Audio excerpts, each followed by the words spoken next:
Hello everyone, good evening. Let's wait for a couple of more minutes and then we'll start the session. In the meantime, I will share my screen. Please confirm if you are able to hear me properly and see my screen.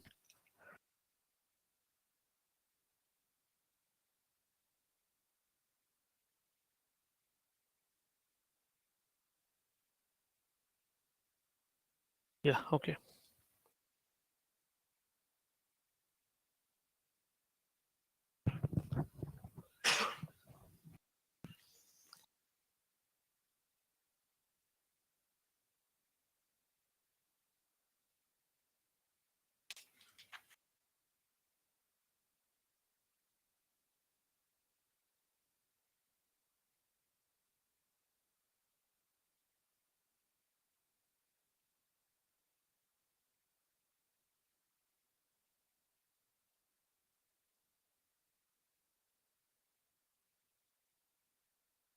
Uh, should we start the session?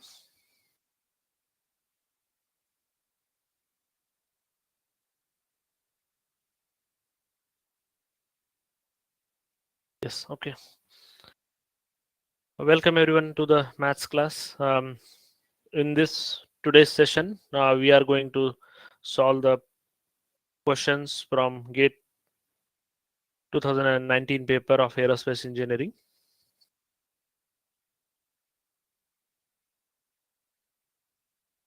Yeah, and just to give a small glimpse of this paper, in this paper there were total 10 questions asked, out of which 6 questions were 1 mark, 4 questions were for 2 marks. So let's try to solve them one by one.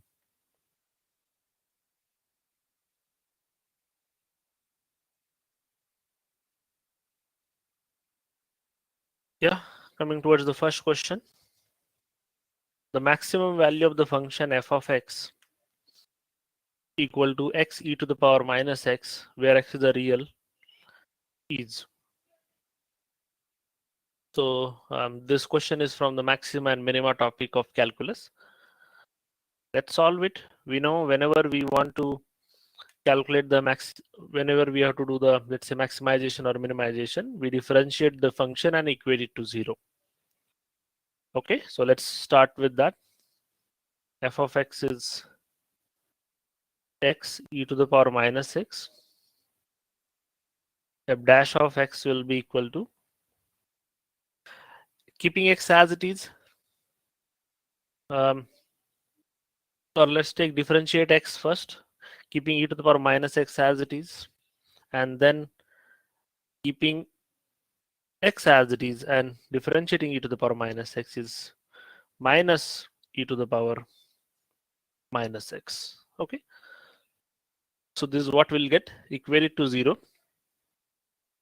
Then basically e to the power minus x is equal to x e to the power minus x, and this is possible when the value of x is equal to 1, because we can cancel out these two terms and x is equal to 1. So yeah, and at this moment itself you can calculate f of 1, and f of 1 will be 1 into e to the power minus 1, so it is 1 upon e, and you can tick option A here.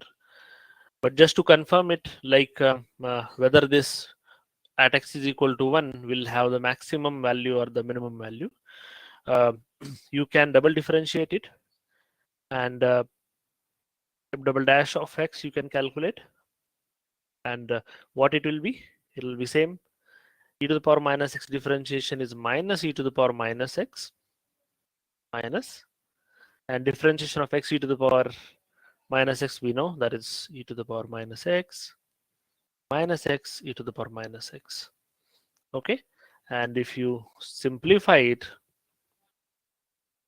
minus e to the power minus x minus e to the power minus x plus x e to the power minus x. Okay, this is the f double dash of x. But what we want is f double dash of 1, because at x equal to 1 we want to check whether the given function is maximum or minimum. So it will be minus e to the power minus 1 minus e to the power minus 1 plus e to the power minus 1. So this e to the power minus 1, e to the power minus 1 will get cancelled. So what you will get is minus 1 upon e, and this is less than 0. And whenever the double derivative is less than 0, it means at that point we'll have the maxima. Okay. Hence, the value at that point, f of 1, is the maximum value. So this is how also you can solve it. I hope you understood. If you have any doubt, feel free to ask me. Okay. Coming to our second question.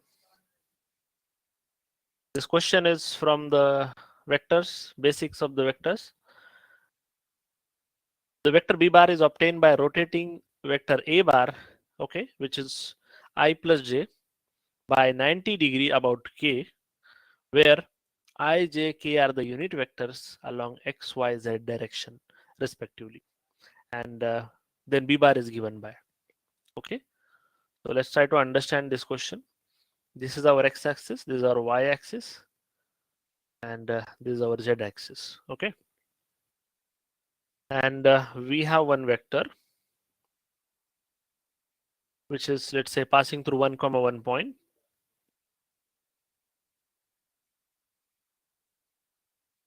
Okay. So what is this vector? This is a bar, which is equal to I plus j. Okay. And now what we are doing is we are rotating it about z-axis. Whenever we are doing rotation, it's like counterclockwise. So if you rotate it about this,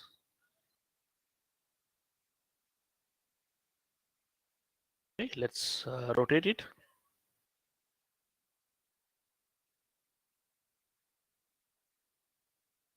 Okay. Yeah. So so basically it will come somewhere here.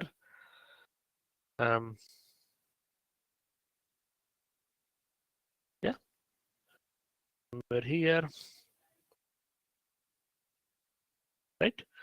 And basically what we can see here is now the value of x is equal to -1, and the y will be equal to y still 1. So here's b bar after rotating it by 90 degree will be minus I plus j.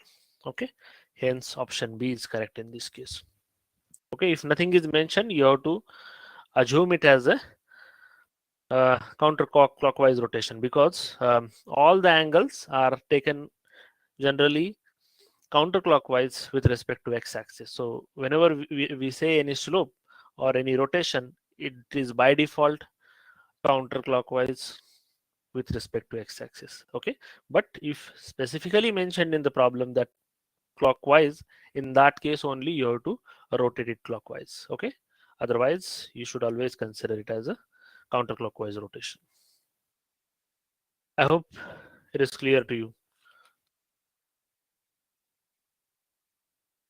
Yes. So even if it is a 270 degree, you have to rotate it counterclockwise. Okay. So now if Rajat and Anish, as I mentioned, whenever they are saying rotating, they are rotating it by some degree. That is, you have to assume it as a counterclockwise only. Yeah. Let me go to the next slide. Coming towards the third question, this is from the vector calculus. Okay. So let's try to understand these questions. All these questions are 1 mark.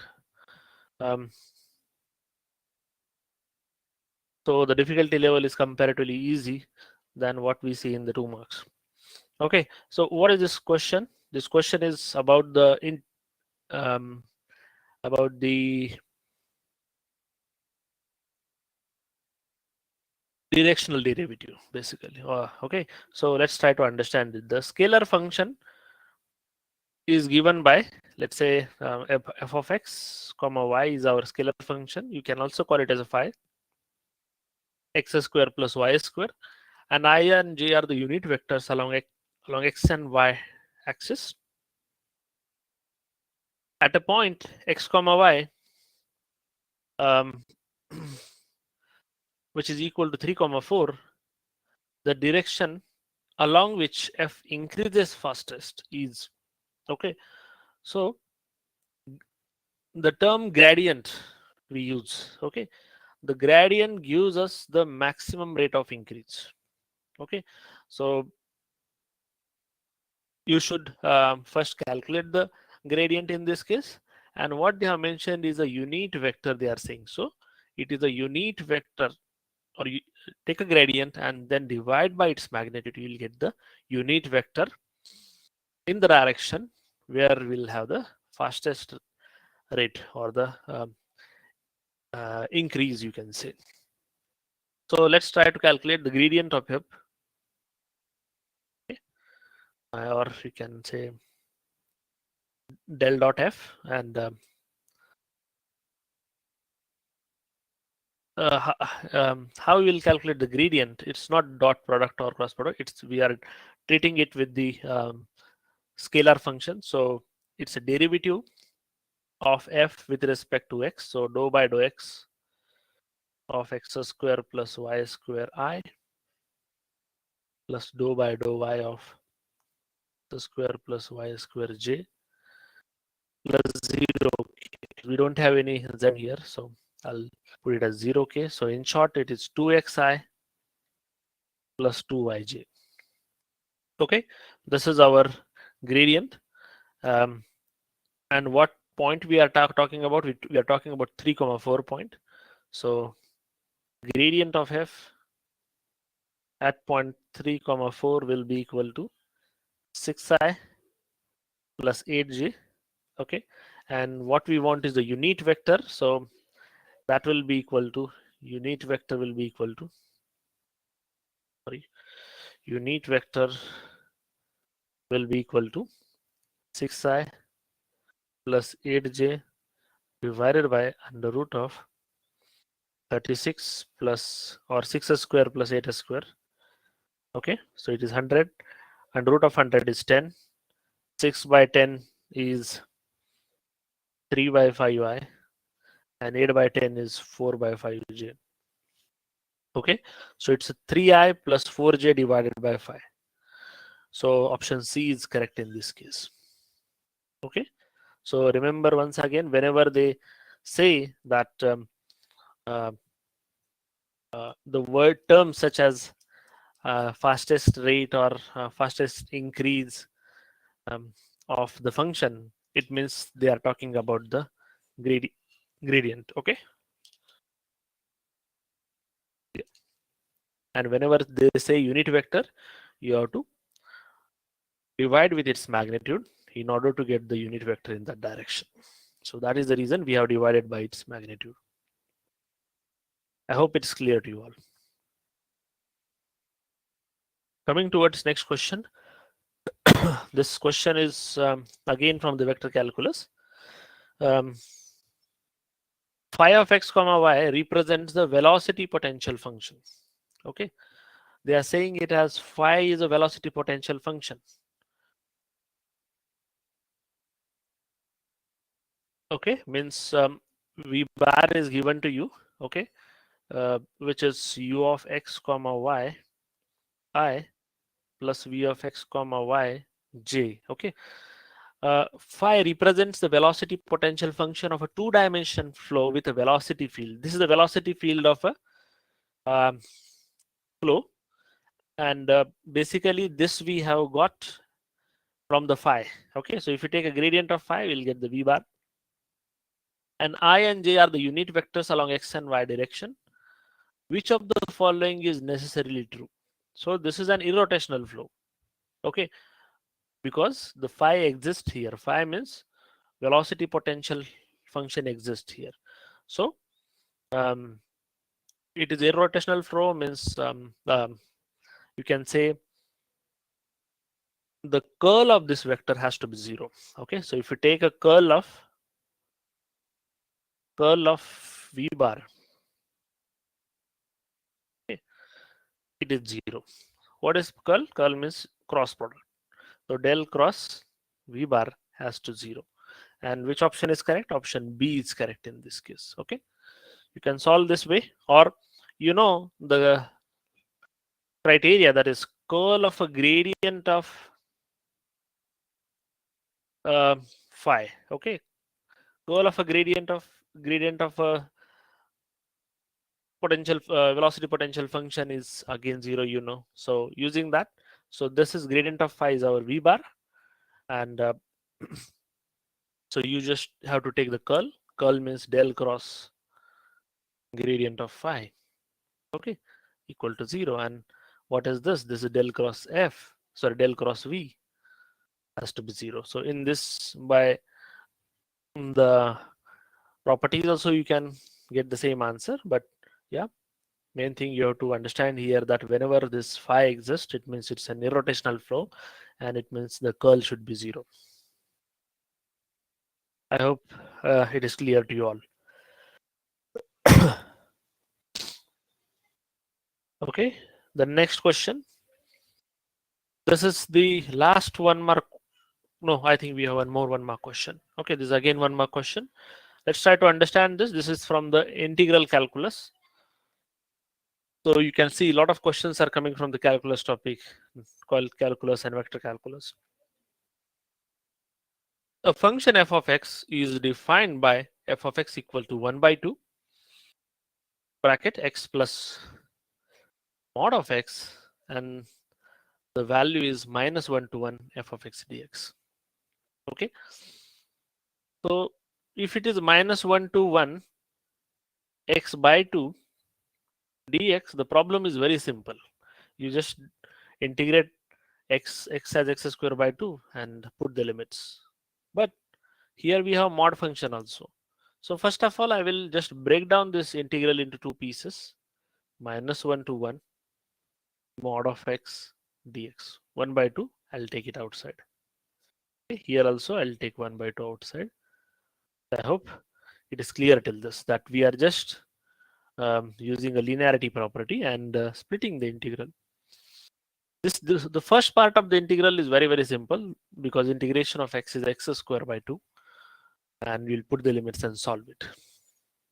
Okay, and ultimately we'll get 0, because it's an odd function with the limits which are opposite to each other, or yeah, opposite limits with odd function gives us the 0 integration value.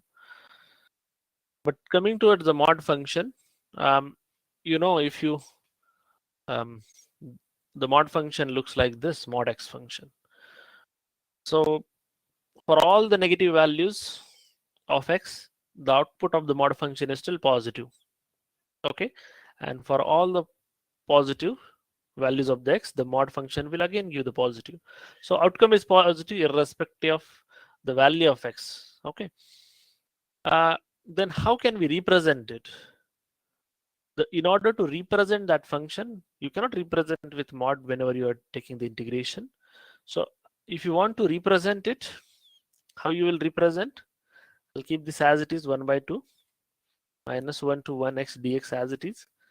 And the second integral, now I will split into 2 parts. That is integration minus 1 to 0 minus x dx. Okay, plus integration 0 to 1 x dx. Why I'm doing like this? Because if you put any value in between minus 1 to plus 1, minus 1 to 0, okay, I'm talking about the first integral here, this one. Okay, if you put any value from minus 1 to 0, let's say minus 0.5, Whenever x is minus 0.5, we already have minus sign here. So minus minus will become plus. So output will be plus. So that is why in the range minus 1 to 0, I am using the function value as minus x, whereas in the range 0 to 1, I'll be using the function value as x. On that you can still see through these lines. This is y is equal to x and this is y is equal to minus x. Okay, because you can also see the slope here.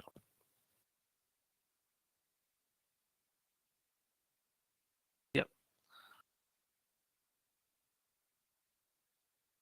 Okay, so that is the reason we are still getting the positive value.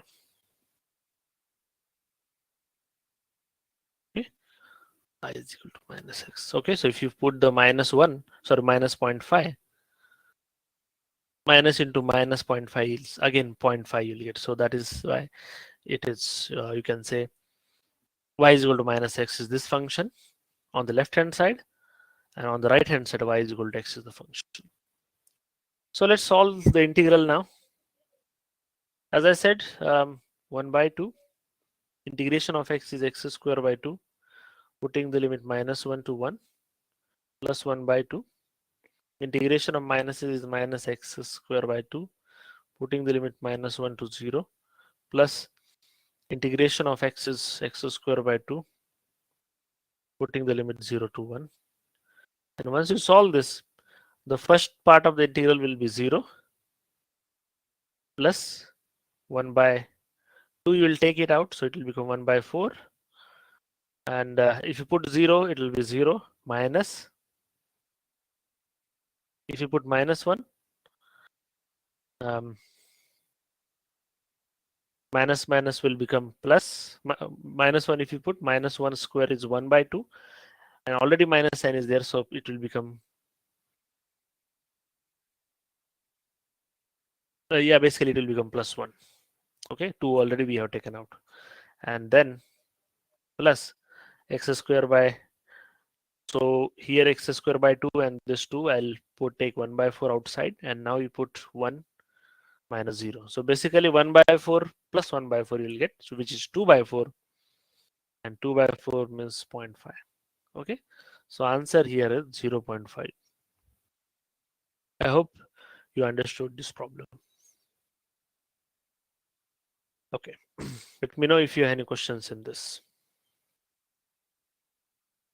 Okay, coming towards the next question. This is the last 1 mark question, and it is from the again calculus topic, limits topic. And what they are asking here is the value of the limit. Okay, so the question is limit theta tends to 0, theta minus sine theta divided by theta cube. So if you put the value of theta is 0, what you will get in numerator? You will get 0, 0 minus 0, and denominator also 0. So it's a 0 by 0 form.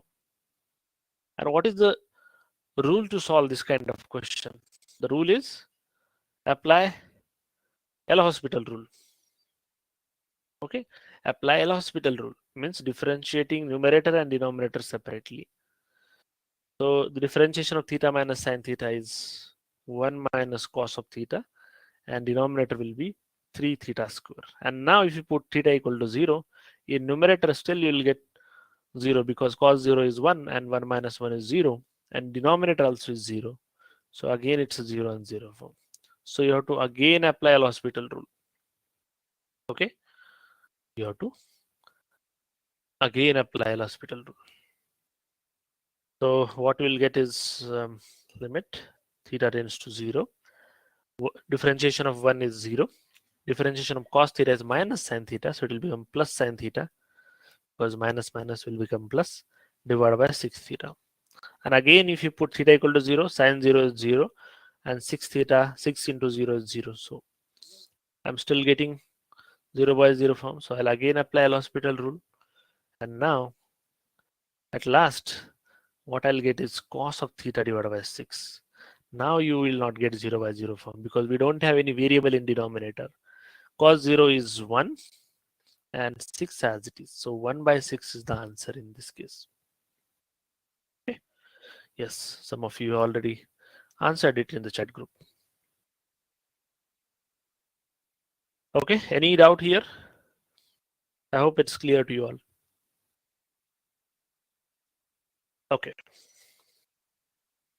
Coming towards the next question. This question is from the linear algebra. Okay. This is a system of equations, homogeneous system of equations, which is in the form of Ax equal to 0, where A is the coefficient matrix, X is a variable matrix.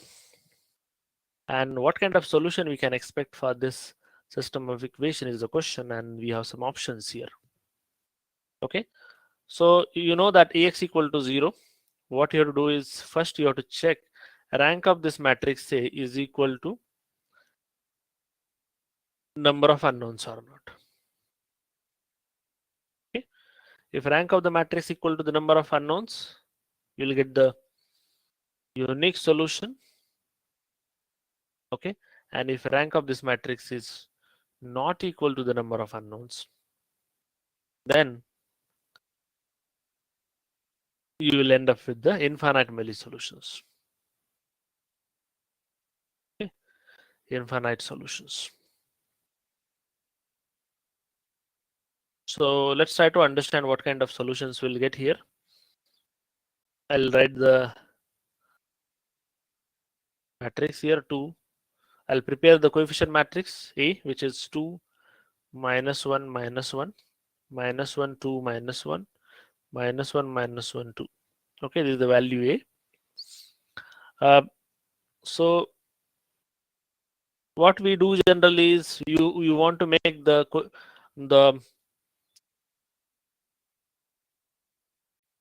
A21 and A31 locations as 0. So basically you want to make these two terms as 0. Okay, these two terms you want to make it 0.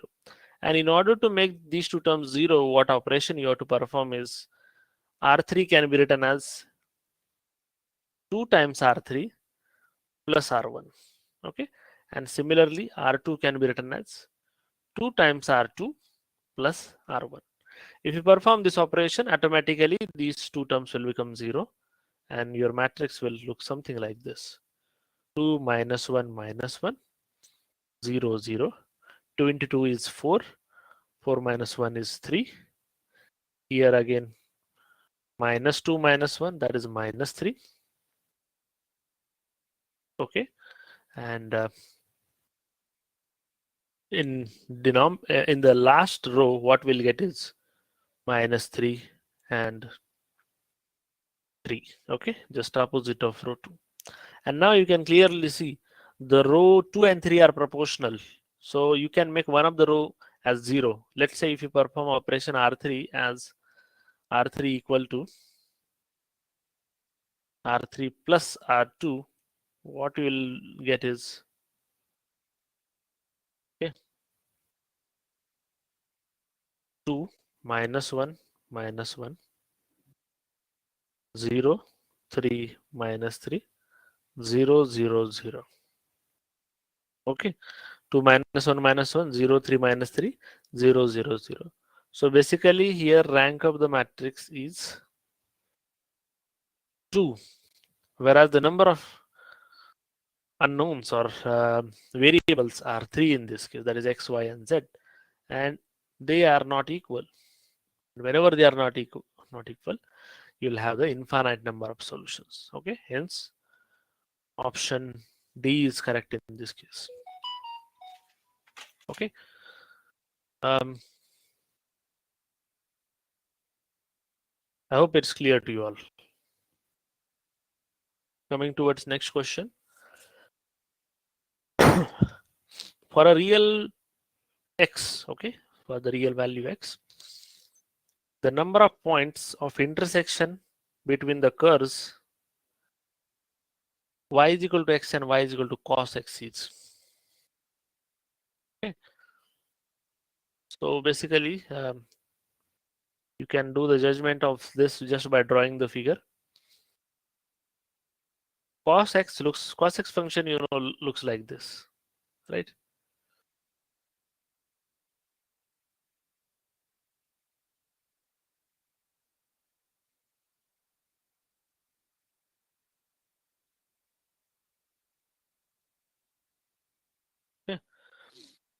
Yeah. This is y, and this is cos x function, and one another function is how the y is equal to x function will look like is this. Okay. And yeah. So you can see that there is the only one point at which these two functions are meeting, and just by drawing the plot we can say. So the answer in this case will be 1. Okay.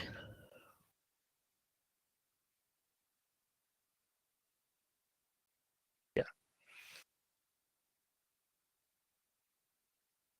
And that point you have to find it out, like which will be that point, and just by solving this um, um, the what you can say, just by solving y is equal to x line and um, y is equal to cos of x, you will ultimately get um, the values. Okay, so let's put y is equal to x.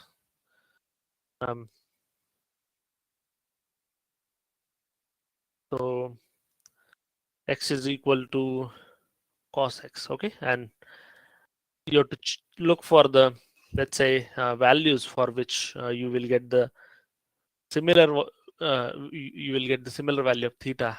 For the similar value of theta, you will get the cos theta. Okay. Similarly, if you plot it on the other side, okay, other side of the function, okay, um,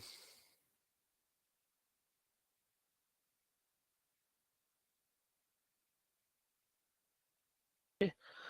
Similarly, if you plot it on the other side of the function, um, you'll not see this lines are intersecting, and that is the reason we have said here that is the only one point will be there for the intersection. Okay. uh, if let's say if they say y is equal to minus x, in that case there will the line will be like this, and then we should be considering the um, negative value of x as well. Okay, but here we are talking about the y is equal to x. The curve looks something like this, and it cuts the cos theta at only one line, at only one point.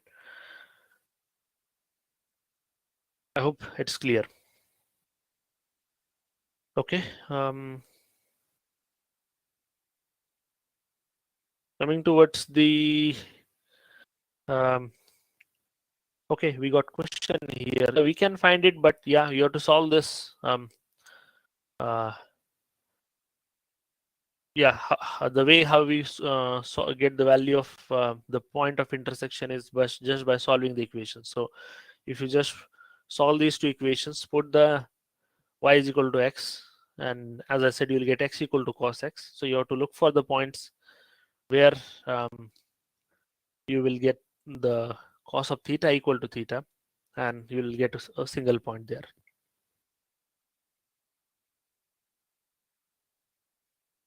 Yeah. Coming towards the next question. This question is again from the linear algebra and from the eigenvalues and eigenvector topic. What they are saying here is one of the eigenvalue of the following matrix is 1. Okay. So let's say there are this is 2 cross 2 matrix, so it should have 2 eigenvalues. Okay. One of the eigenvalue is 1 and other is, let's say, y, because here x variable is already mentioned, so I will say y.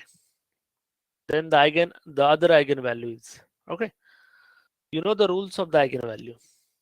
No need to find it like through detailed um, evaluation, like preparing the characteristics equation, solving it and all.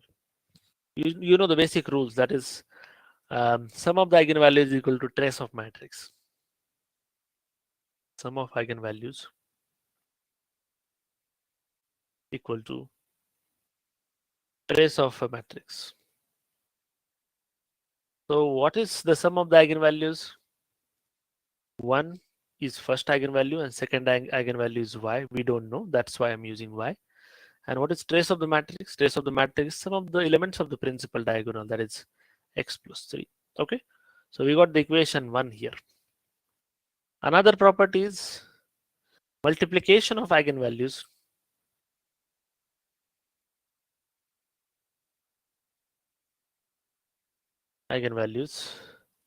equal to determinant of the matrix.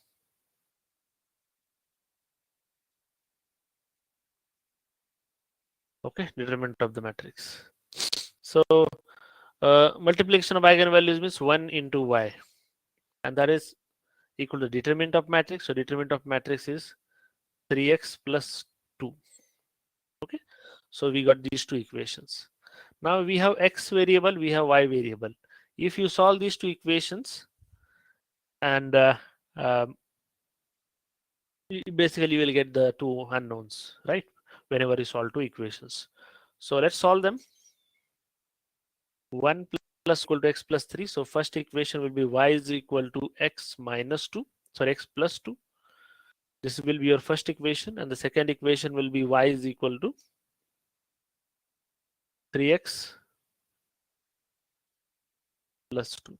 Okay, so if we subtract them, what we will get is, okay, y will get cancelled, so 0. X minus 3x is minus 2x, and 2 will become 0. So basically x will be 0. So basically x is 0 in this case. X is 0, put into any equation, y is equal to 2. Okay, if x is equal to 0, y is equal to 2. Hence, the second eigenvalue in this case is, second eigenvalue in this case is 2. Hence, okay, the answer is 2 in this case. Now you can see sum of the eigenvalues is 1 plus 2, which is 3, and that is equal to the trace, that is 0 plus 3. And multiplication of the eigenvalues is 2 into 1, and the determinant of matrix is again 2. Okay, 2 into 1 is 2, so it's same. So these are the rules which we can use in order to get the answer for this question. I hope it's clear to you all. Okay, coming towards the last question of this paper. The curve y is equal to f of x is such that slope is equal to y square. Okay, slope is equal to y square for all real x. If the curve passes through point 1 comma minus 1, the value of y at x is equal to minus 2 is. Okay, so basically this function is from this question is from the differential equation, you can say. Okay, so let's try to understand how we can deal with this. The first statement says the slope of this function is equal to y square. If y is equal to f of x is the function, then dy by dx will be the slope of that function, and that is equal to y square, which is given. So this is the differential equation we got. Okay. Now let's let's try to solve the differential equation. I would say dy by y square equal to d square. So this is by variable separable form. We can try solving this question. So you can integrate on both the sides. Integration of 1 upon y square will be, basically it is y raised to the power minus 2. So you can say y raised to the power minus 1 divided by minus 1, and integration of dx is x plus c. Okay, so in short it is minus 1 upon y is equal to x plus c. This is the solution of the differential equation. Let's write it as equation number 1. Now here c is unknown, and how you will calculate is by using the given condition that the curve is passing through 1 comma minus 1. So whenever x is equal to 1, the value of y should be minus 1. So minus of minus 1 will be plus 1. Left hand side will have 1. That is equal to x value is 1 plus c. So on right hand side also we have 1, and left hand side also we have 1. So it will get cancelled. So c equal to 0 basically in this case. C is 0. How the function will look like is minus 1 upon, so equation number 1 will look like as, will become minus 1 upon y is equal to x. Okay, or you can rather write it as y equal to minus 1 upon x. And what they are asking here is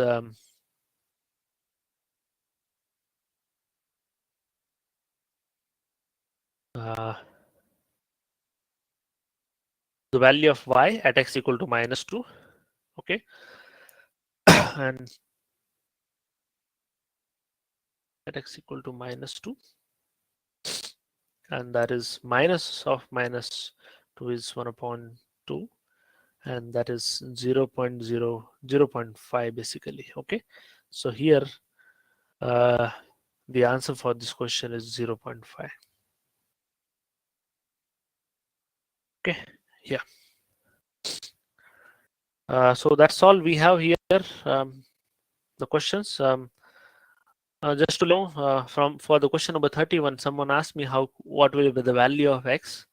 So to give you answer, so this point is 0.739, 0.739. Okay, so this is the point where you will have the two functions meeting. Apart from this point, you will not see other point where these functions are meeting. Okay.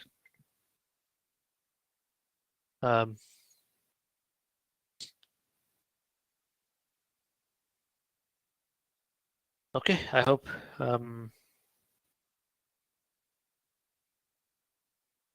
it is clear. So we got some questions in chat box. Let's try to answer them. We got one question from Ashish.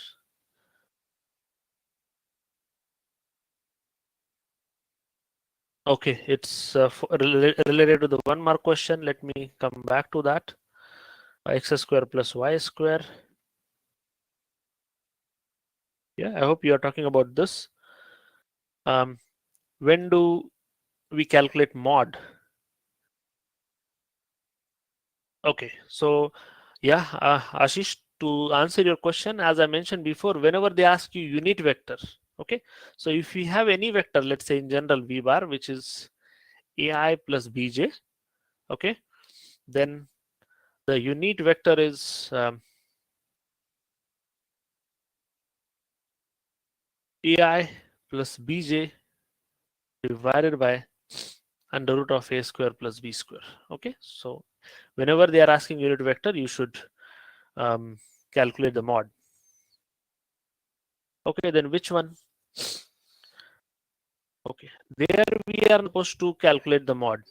Okay, there they are not asking us to calculate the resultant, Ashish. The question here is, what is the vector which will get after rotating a bar?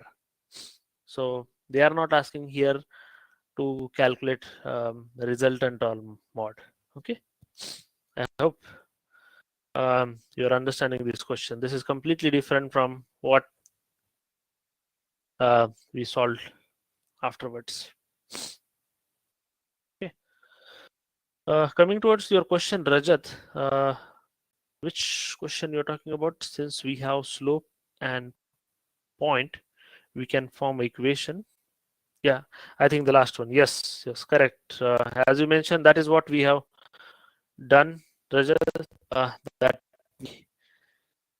we form the equation, differential equation,